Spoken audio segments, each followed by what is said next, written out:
On this 50-point inspection from Hop Butcher for the World out of Chicago, Illinois. I do believe, I hope they are anyways. So, another out of, yes, Chicago, Illinois.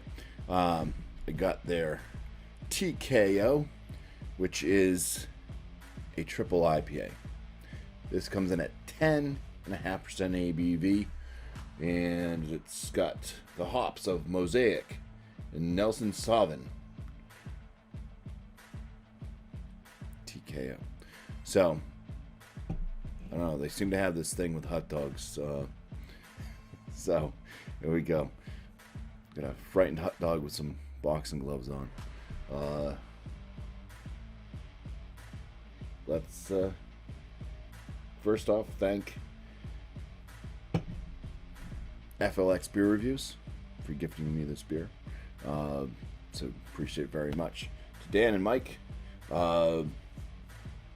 this was canned on November 9th of this year, still 2022. We're looking at about 6 weeks out. So let's go ahead and let's get our Hop Butcher on. I know where the tasting notes are on this now, so I'm trying not to look at that. Well, it's pouring out looking creamy. Actually, I think I just saw a chunk plop in there. I have stored these upside down because that's what Dan had told me to do. This looks like guava juice. The head is extremely like velvety, soft appearance, very tight-knit bubbles. It is an off-white. It's got this almost like, I don't know, it's almost like a slight caramel creamy look to the head, like the coloration. It's got this like very light kind of orange tan coloration to the head. The color of the beer itself almost looks like caramel as well. Hopefully this is not oxidized. Like I said, it does look like a guava juice of sorts. All right, let's get some aromatics here. Yeah, passion fruit, mango, guava. I'm gonna, not just because of the appearance, but yeah, there's got to be a guava in there. Let's see, some berry action as well. There's Mosaic in this. I'm getting, it's not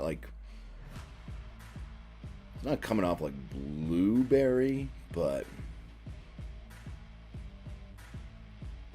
it's in a berry family of some sort.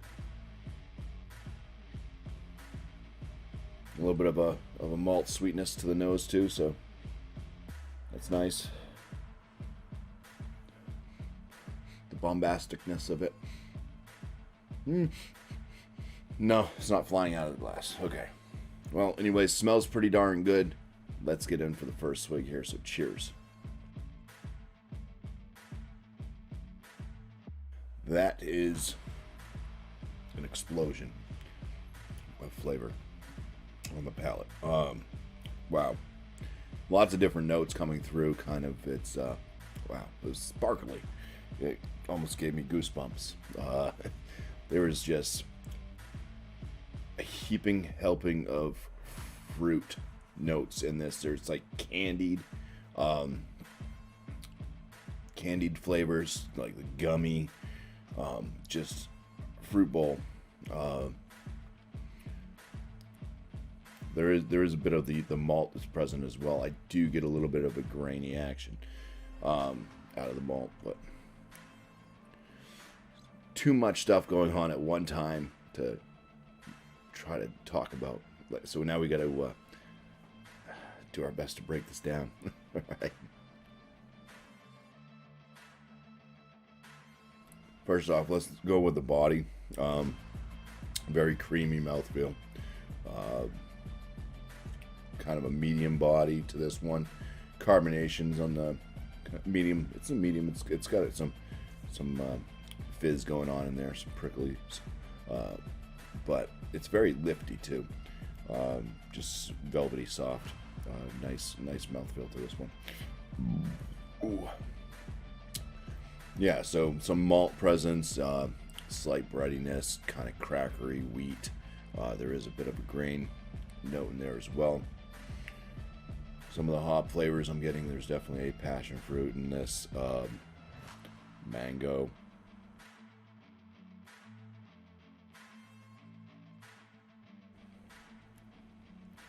Citrus, getting like a little bit of like an orange, kind of like an orange rindiness.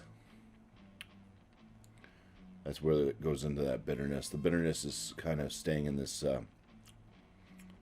more citrus pith type realm. It's a little bit kind of grapey. It's got kind of that white wine thing on the finish too. It does dry off the palate as well.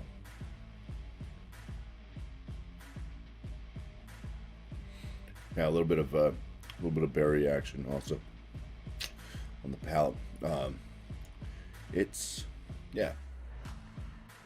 When that bitterness starts to hit, it kind of gets away from that sweetness that this does start off with. It's like a lot of like gummy candy type notes. I would say there's probably some pineapple in this as well. I think getting hints of pineapple in there too. So I'm gonna throw that in, and crinky. Let's swirl this up, give it a little bit more of a pour. Continue to sip on this as I put down a score. Okay, so we are back. I guess TKO. I didn't really. I was thinking technical knockout, but I guess it says technical knackout. So I don't know if the hot dog thing is considered a knack in Chicago. I don't know. Anyways, on there's no real write-ups or anything like that on Untapped. It just gives basically the rating and what the can says there in front for the hops. So out of 1,428 ratings, this beer averages out at a 4.29 out of 5, which can round that up to a 4.3 on my scale. It doesn't really matter. It's all in the same category anyways. Very good on Untapped. Now, before I go to my score, let's read the tasting notes. See how close I got to what they say. Brr.